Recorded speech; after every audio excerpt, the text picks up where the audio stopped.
ছাত্র জনতার বিজয় নস্যাৎ করতে এবং বিএনপিকে বিতর্কিত করার ষড়যন্ত্র করছে একটি মহল, তাই দলের নেতাকর্মীকে সতর্ক থাকার কড়া নির্দেশ দিলেন বিএনপি মহাসচিব মির্জা ফখরুল ইসলাম আলমগীর। কুমিল্লায় বন্যার্তদের মাঝে ত্রাণ বিতরণ ও তাদের খোঁজ খবর নিতে গিয়ে তিনি আরও বলেন, নতুন সরকারকে সময় দিতে হবে, জনগণের চাহিদা অনুযায়ী নির্বাচনের মাধ্যমে ক্ষমতা হস্তান্তর করবে বলেও আশা করেন বিএনপির মহাসচিব। জহুরুল হক জনির ক্যামেরায় ফররুখ বাবুর পাঠানো রিপোর্ট জানাচ্ছেন মিরাজ হোসেন গাজী।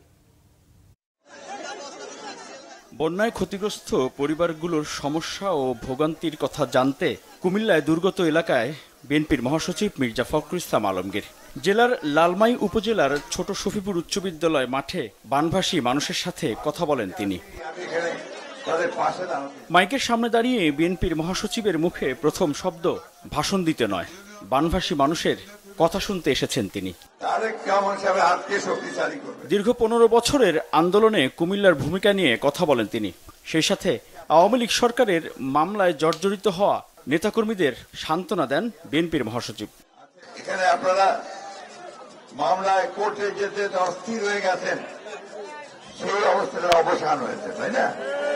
কিন্তু এই অবসানটা, এই সময়টাকে আমাদের ধরে রাখতে হবে। যদি আমরা একটা ভালো নির্বাচন করতে পারি, সেই নির্বাচনের মধ্যে জনগণের প্রতিনিধিকে নিয়ে আসতে পারি, তাহলে আমাদের সমস্যার কিছু সমাধান হবে। ছাত্র জনতার আন্দোলনের দিনগুলোর কথা স্মরণ করে মির্জা ফখরুল বলেন, অন্তর্বর্তীকালীন সরকারকে সময় দিতে হবে। এই সরকার জনগণের প্রতিনিধির হাতে ক্ষমতা তুলে দিবে, সেই প্রত্যাশাও করেন তিনি। নতুন সরকার মাত্র 20-22 দিন বয়স হয়েছে, একে আমাদের সময় দিতে হবে যে সে যেন একটা সুষ্ঠু নির্বাচন করার মতো পরিবেশ তৈরি করতে পারে, তাই না? আগে ভাগে বেশি কথা বলা ঠিক হবে না। সমস্ত রাজনৈতিক দলগুলোর সঙ্গে আলোচনা করে আমরা গিয়েছিলাম, আমরা বলেছি যে আলোচনা করে বসে সকলে যা চায় মানুষ, সেইভাবে একটা নির্বাচনের ব্যবস্থা করতে হবে।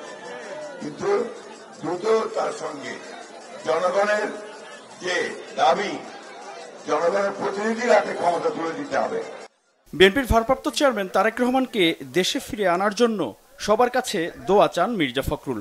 তিনি বলেন, কেউ চাঁদাবাজির সাথে জড়িত হলে তাকে আইন শৃঙ্খলা বাহিনীর কাছে তুলে দিতে হবে। ছাত্র জনতার যে বিজয়, সেই বিজয়কে নষ্ট করার জন্য একটা মহল কাজ করছে দ্রুত সচেতন ভাবে। আমাদের মধ্যে আবার বিভেদ সৃষ্টি করার চেষ্টা করছে। আমাদের কিছু কিছু লোকের নামে বিভিন্ন রকম কথা বলে পত্র পত্রিকায় বিএনপির ভাবমূর্তি নষ্ট করার চেষ্টা করছে। এইখান থেকে সবাই বিরত থাকবেন।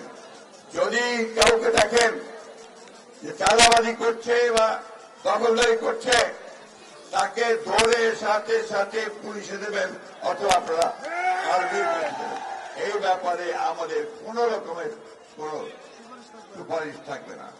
কুমিল্লা জেলার প্রত্যন্ত আরও 3 এলাকায় বন্যা দুর্গতদের মাঝে ত্রাণ কার্যক্রম পরিচালনা করবে বিএনপি। মিরাজ হোসেন গাজী, বাংলা ভিশন। ভালো থাকবেন সবাই।